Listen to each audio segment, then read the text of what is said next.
Look at him with glasses. He's making a spectacle of himself. Ladies and gentlemen, here he is, Sam McKinney. The brats are back. The weather is cool. The Halloween parade last night. Trick or treat Monday. Pitt football tonight. World Series. Cleveland. Terry Francona. Pops Tito comes in here all the time. All the time. Isn't it that one young lady was working here or came in here and he was sitting eating, and she basically said, "Is that someone famous?" And you said, "Yeah, that's Joe DiMaggio." So that's his name now. Tito's name's Joe now. Joe DiMaggio. Listen, he's going to let me kind of go in the inner sanctum. Thank you, sir. Follow me back here. This is truly what the hot dog shop is famous for, right here.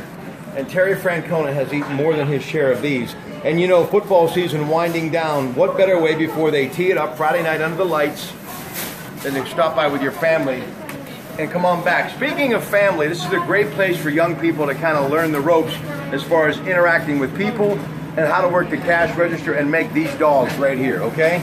But something else that they do better than anyone else, come on. Right here.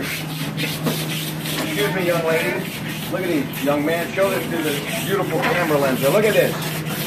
Chili and cheese. Here comes the chili. Go ahead. Ah, yes. The piece de resistance.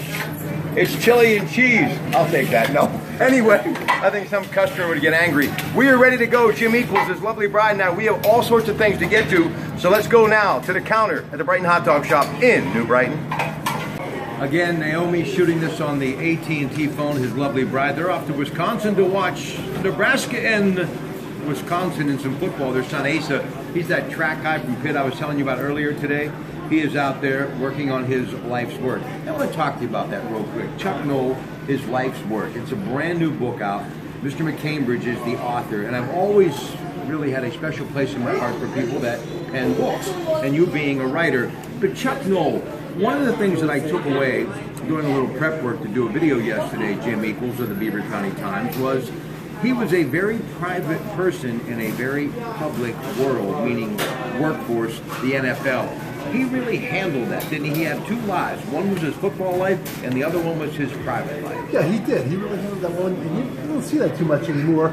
I don't know. I think the world today is so media savvy, and I think just everybody, obviously what we do. And but I think Chuck Noll was just in a different, from a different era, and just he was able to. His work was his work, even though he was a very public figure, and then. But we really didn't know a lot about his family, and he kept it private. I think that's come over here, young man. Come here. You want to just you go ahead, wave. Look, wave right there. There you go. Batman is in the house. Good to see you. We'll go over there and you can watch the show. Okay? Thank you very much. Yeah. By the way, the author is going to be at the Penguin Bookstore in Swickley on Beaver Street this Saturday, so you may want to stop in and say hi. Always loved Chuck Noll. When I think of the Steelers, I think of the Roonies. I think of Chuck Noll. You do. The way the Steelers are today and what they mean to this area and to the NFL, that's because of Chuck Noll. You know, Chuck Noll played some football for the Cleveland Browns. We're talking about Tito Francona. I know that somehow Terry now is known as Tito. I haven't figured that out. I mean, where'd that come from? I'm assuming it's because of his father. Right. Because when you talk, around here he's Terry. Right. But when you talk to people in the baseball world, it's Tito. So I'm assuming it's because of his father. But like Chuck Noll grew up in that Depression era, Noll in Cleveland, and of course Tito here in New Brighton. You know, when you think about athletes of that generation, and I was thinking about Larson in The Perfect Game because Arietta was flirting with it last night, and guys like Mickey Mantle, it's really a magical time in sports, isn't it? Yeah, it really seems like it's a more dignified time, I guess. These guys really carried themselves well, and that was important. One of the things that people like Bob Dvorak and others who have covered the game, like you, for a long time, back then athletes would sit down, have a beer with you, elbow to elbow, right, talk to you. It was a very relaxed situation. And on the other hand, Greg Diolis, who's a friend of mine, is a sports agent. Agents have kind of gotten involved now. It's different talking to athletes today, isn't it? It is. You don't see that very much anymore. The media getting together with the athletes and having a beer. I think it's just, again, with the way social media is happening and just the media in general, they really have to be on their guard, and you really can't. You can have a relationship, but not that really personal.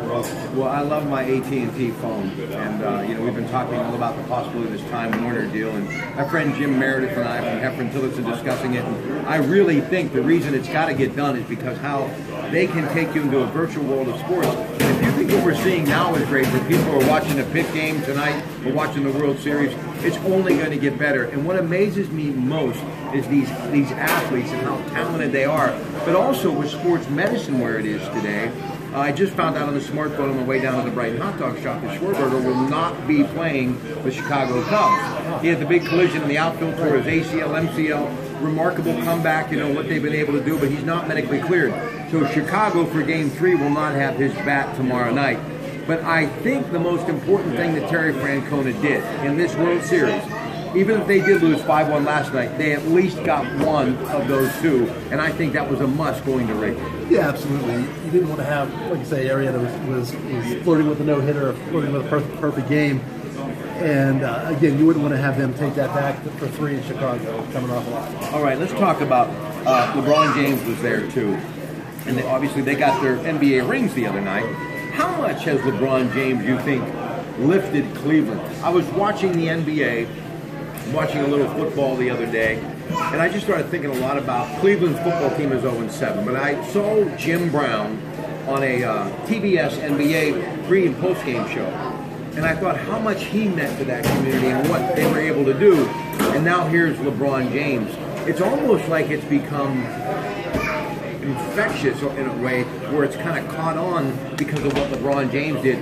Cleveland, all of a sudden, despite their football team, is very fashionable again in the sporting world. It really is. He's arguably the biggest sports figure in the world.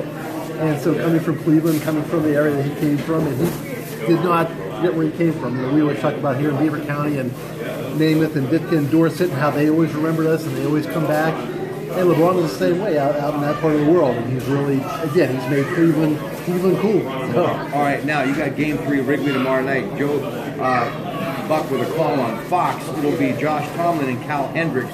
John Pratte, Bhds Sports, he's out there on the beat. He'll be back with us as soon as the series is over.